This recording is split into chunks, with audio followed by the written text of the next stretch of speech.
নিশ্চয়ই অবগত আছেন, জাতির পিতার কন্যা মাননীয় প্রধানমন্ত্রী বাংলাদেশে এসে একটা প্রেস কনফারেন্স করেছেন। এই প্রেস কনফারেন্সে উনি গুম প্রসঙ্গে জাতির পিতা, আমি পেপারের কাটিং থেকে বলছি, মানে রেকর্ড করে বলছি, গুম প্রসঙ্গে জাতির পিতা কন্যা শেখ হাসিনা বলেন, কয়েকটি আন্তর্জাতিক সংস্থা গুম খুন নিয়ে কথা বলে, গুমের হিসেবে দেখা যায় গেল সবচেয়ে বেশি গুম জিয়াউর রহমানের আমলে, তারপর থেকেই তো চলছে। আমরা যখন তালিকা চাইলাম ৭৬ জনের নাম দেওয়া হলো, এর মধ্যে এমনও আছে আরেকজনকে শায়েস্তা করতে মাকে লুকিয়ে রেখেছে, কেউ বোনকে লুকিয়ে রেখেছে, আবার দেখা গেছে একজন ঢাকা থেকে চলে গেছে। প্রধানমন্ত্রী শেখ হাসিনার বক্তব্য কি আপনার বক্তব্য?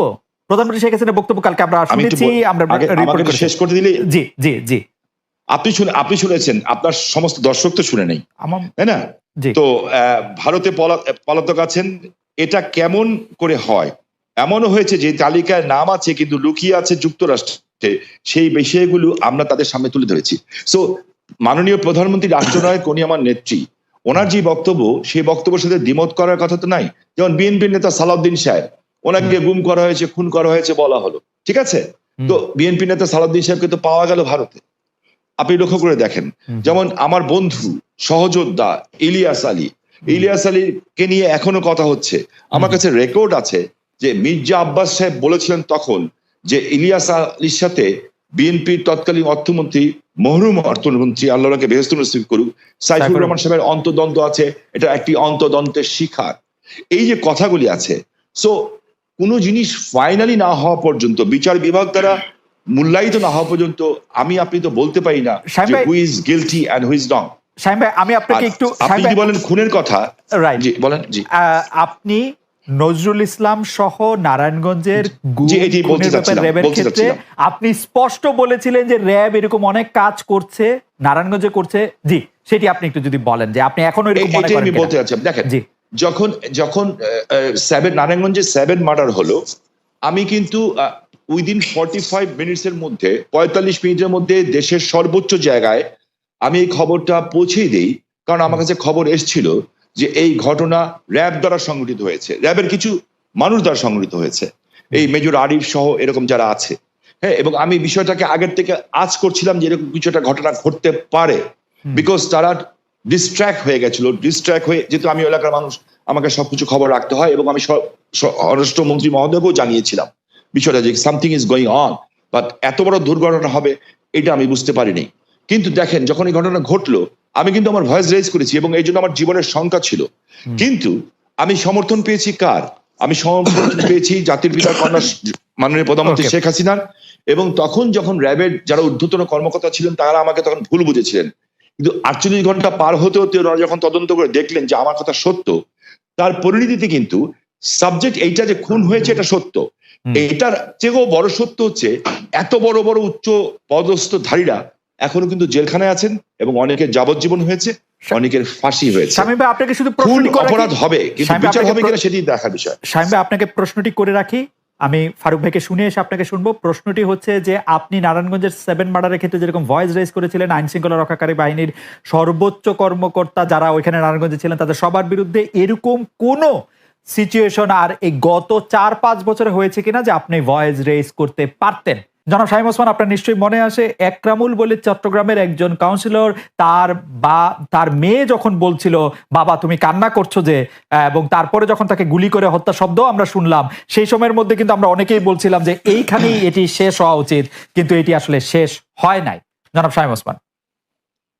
জি, আমি আপনার সাথে 100% একমত।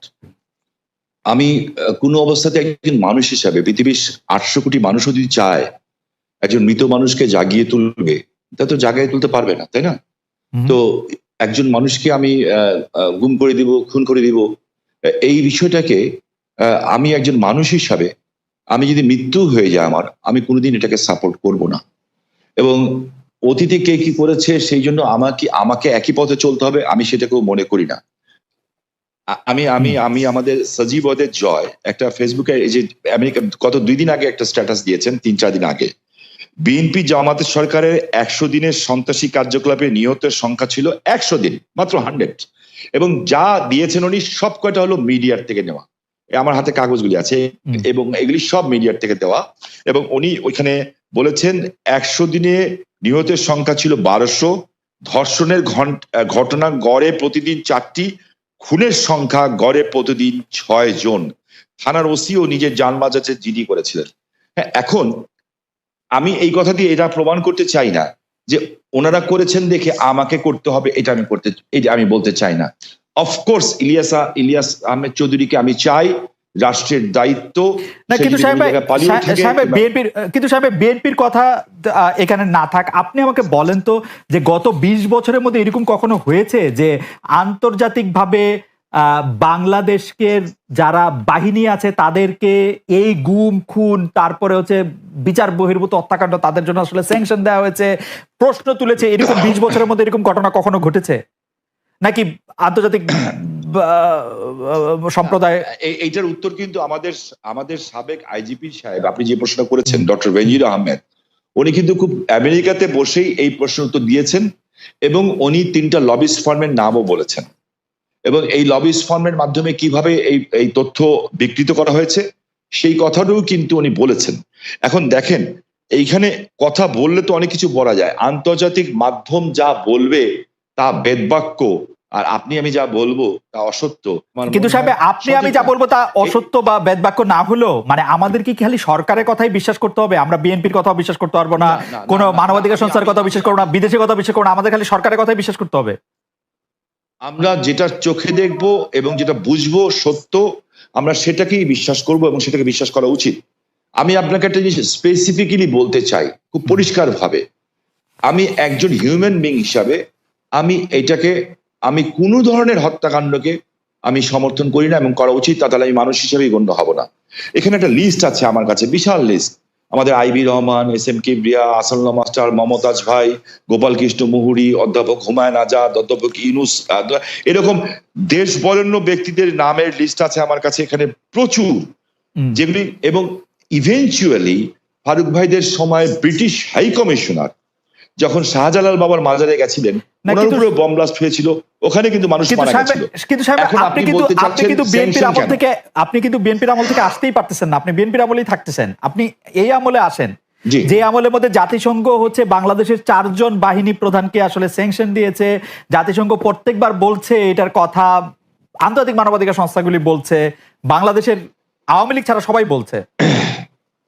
ওকে, এখন যখন ব্যাপারটা এরকম দাঁড়ায় যে অনেক ক্ষেত্রে আপনি শুনেন যে সরকারের পক্ষ থেকে বিএনপির অনেক সমালোচনা করা হয় এবং কেউ কেউ এরকম বলতে চেষ্টা করেন যে বিএনপি কোনো ক্ষেত্রে আওয়ামী লীগের সাথে মিলেও আসলে এই সরকারকে একটু চাপে রাখতে চায়, সেই ব্যাপারটাকে তাহলে আপনি আসলে কিভাবে দেখেন? কারণ আপনি দেখুন, আমি খুব খুশি হতাম আপনি যদি মোর পলিটিক্যাল সাইড গুলোতে যেতেন। জি, আপনি এমন কতগুলো ব্যাপার নিয়ে আসছেন যে বিষয়গুলো কিন্তু আপনার আমি মনে করি যে এই মুহূর্তে এই দেশের জন্য এই বিষয়গুলো খুব একটা ইম্পর্টেন্ট না, বরঞ্চ ক্ষতিকর। ওকে, আমি খুব কিছু ক্যাটেগরিক্যালি বলতে চাই আপনাকে যে এখন আমাদের সামনে যে বিষয়টা সবচেয়ে বড় প্রয়োজন সেটা হচ্ছে যে একদম পিসফুল ট্রানজিশন টু ডেমোক্রেসি। এটা হচ্ছে সবচেয়ে বড় প্রয়োজন। তার জন্য যে সংস্কারগুলো করা দরকার সেই সংস্কার করার জন্য সময়টুকু নেওয়া, আমরা ওই দিকে যেতে পারলে আমরা মনে করি যে জাতির যে চ্যালেঞ্জ মোকাবেলা করছে সেটাকে বহুলাংশে সম্ভবভাবে নেওয়া, একই সঙ্গে আমরা সামনের দিকে এগিয়ে যেতে পারবো। তাহলে কি আপনি সংস্কার নিয়ে একটু কথা বলবেন? কিন্তু আমি আসলে সংস্কার নিয়ে যখন কথা বলতে চাই তখন তো আসলে একটা টাইমলাইন আমার জানতে হবে যে আসলে আপনার সংস্কার আপনার জানতে হবে, কিন্তু আমি তো দিতে নাও পারি। জি জি জি জি, সেটি আপনার জানাটা তো আমার কাছে খুব বেশি ইম্পর্টেন্ট না। ওকে, তাইলে আপনার কাছে ইম্পর্টেন্ট এখন হচ্ছে যে মানে কোনটা, যে এই সরকার? আমার কাছে আমি খুব পরিষ্কার করে বলেছি, আমি মনে হয় যে আমি কোনো অস্পষ্ট নেই। আমি বলেছি যে এই সরকার যে সংস্কারের কাজে হাত দিয়েছে সেই সংস্কারগুলো যারা দ্রুত শেষ করবে, এবং সেটা স্পষ্ট করে বলাও আছে আমাদের যে একটা সুষ্ঠু অবাধ নির্বাচনের জন্য যেটুকু প্রয়োজন সেটুকু করেই তারা যাবে, এটা আমাদের বক্তব্য। কিন্তু তাদের মূল যে 6টা কমিশন তারা করেছে সেই 6টা যত দ্রুত করতে পারে আমরা মনে করি সেটা দ্রুতই করে নিয়ে যাওয়া সম্ভব। এটা কোনো ব্যারিয়ার না, নো ব্যারিয়ার। ওকে, আপনি কি মনে করেন যে নির্বাচন সুষ্ঠু করার জন্য সংবিধানে উপপ্রধানপতি, উপরাষ্ট্রপতি, দুইবারের বেশি প্রধানমন্ত্রী না হওয়া, সংসদ উচ্চ কক্ষ, এগুলি খুব গুরুত্বপূর্ণ? মানে এগুলি না না, আপনি জিনিসটা ব্যাখ্যাটা বোধহয় এমন মনে হয় যে আপনি আপনার মতো করে দিচ্ছেন।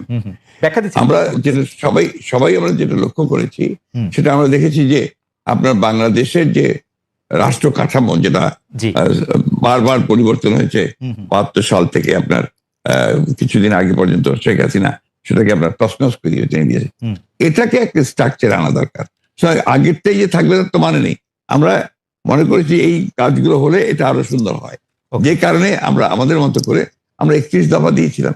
সেই ৩১ দফার প্রেক্ষিতে আমরা এই বিষয়গুলোতে আমরা এসেছি।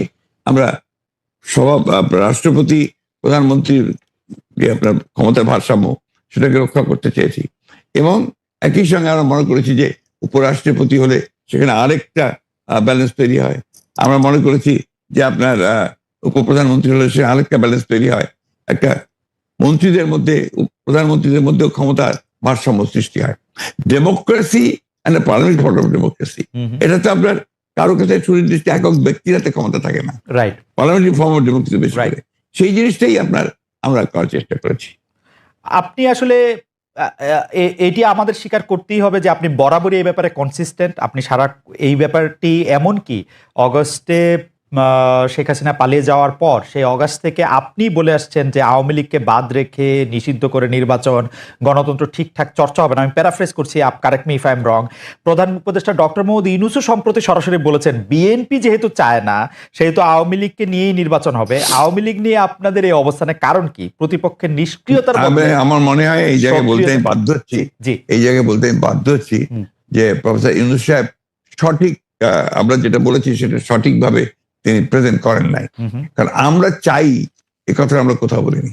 আমরা বারবার এই একটা কথাই বলে এসেছি যে আওয়ামী লীগ একটা রাজনৈতিক দল, সে রাজনীতিতে থাকবে কিনা, নির্বাচন করবে কিনা, it will be decided by the people, not by any particular political party. আমি একটা রাজনৈতিক দল, আওয়ামী লীগ একটা রাজনৈতিক দল। আমি মনে করি এটা আমাদের জন্য শোভনীয় নয়, শালীন নয় যে আরেকটা দল থাকবে কি থাকবে সেই সম্পর্কে কমেন্ট করা।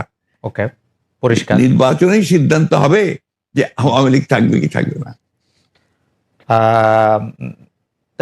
তাহলে হচ্ছে যে আপনাদের সাথে এইটা নিয়ে ডক্টর ইউনূসের আসলে সেই অর্থে কথা হয় না। আপনি বললেন যে সেটা আসলে হয়তো ওনার কাছে ভুল উপস্থাপন করা হয়েছে বা উনি ভুল বুঝেছেন। আমি জানি না উনি কিভাবে বলেছেন, এটা ওনার বক্তব্য, কিন্তু আমরা এই ধরনের কোনো বক্তব্য দেইনি। দর্শকদের মধ্যে অনেকেই একটি প্রশ্ন করছেন, একটু যেটি হচ্ছে যে আপনি গত 15 বছরের, বা যদি আমি বলি যে শেষ 7-8 বছরে আপনি অনেক বেশি যার সাথে মাঠের রাজনীতিতে আপনার কথার লড়াই হয়েছে, সে ওবায়দুল কাদের সাহেব একবার বলেছিলেন যে আপনার বাসায় গিয়ে উঠবেন এবং উনি এখন কোথায় আছেন সেটি জানেন না। আপনি জানেন কিনা এটি কেউ জানতে চাইছেন। আপনার কাছে আশ্রয় চেয়েছিলেন কিনা তিনি, আর কি প্রশ্নটা অনেকটা। আমি এই ধরনের প্রশ্নের উত্তর দেই না। ওকে, এটাকে আমি মনে করি যে রাজনীতিটা এটা খুব ইম্পর্টেন্ট না। ওকে, ঠিক আছে, আমি নেক্সট প্রশ্নে যাই। প্রশ্নে যাওয়ার আগে আসলে আপনার একটি কোট নিয়ে আমরা দর্শকদের কাছে জানতে চাইছিলাম যে সংবিধান সংস্কার হতে হলে নির্বাচিত সংসদ দরকার বলেছিলেন জনাব মির্জা ফখরুল ইসলাম আলমগীর। এই অবস্থান সঠিক বলে মনে করেন কিনা? এই অবস্থান সঠিক বলে মনে করছেন শতকরা 35% দর্শক, শতকরা 65% দর্শক মনে করছেন যে এই অবস্থান সঠিক নয়। 75,000 দর্শকের মধ্যে ভোট দিয়েছেন। আপনি এটা নিয়ে মন্তব্য করলেও করতে পারেন। অনেকেই মনে করছেন যে আগে সংস্কার হওয়া উচিত, পরে নির্বাচন হওয়া উচিত। এই ব্যাপারটিতে কি আপনার কাছে মনে হয় যে এটিতে আসলে কোন একটা রেফারেন্ডাম দেওয়া উচিত, বা এটি আসলে? দেখুন, রেফারেন্ডাম দিলেও তো আপনার কনস্টিটিউশন অ্যাসেম্বলি লাগবে। রেফারেন্ডাম দিবে কে? আপনার মূল জায়গাগুলোতে আপনার ওইভাবে আলোচনা করতে আসলে না, আপনার যে আসলে এই সিদ্ধান্তগুলো নিতে হবে তো একটা ইলেক্টেড বডি, রাইট? সেই ইলেক্টেড বডি কনস্টিটিউশন অ্যাসেম্বলি হতে পারে, পার্লামেন্ট হতে পারে। আপনি সংবিধান যখন আপনি পাস করবেন, সেই সংবিধান পাসটা করবে কে?